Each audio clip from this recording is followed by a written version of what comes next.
আমি এখন আছি একদম পাহাড়ের উঁচু চূড়ায়। এখানে যে বাতাস, যে একটা বাতাস, দেখো, কি একটা চমৎকার হাওয়া, চমৎকার বাতাস। বৈদ্যুতের পাখার বাতাস এবং এসি ফেল।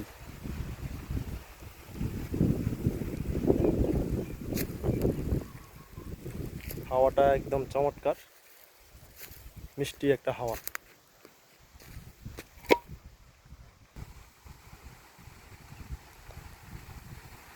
এই হাওয়াগুলা শুধু গ্রামাঞ্চলে পাওয়া যায়, শহরে এগুলো আপনি কোথাও পাবেন না।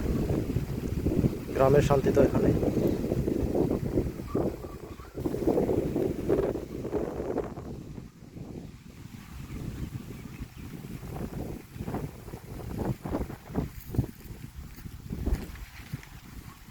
আসলে গ্রামের শান্তি, গ্রামের মজা সত্যি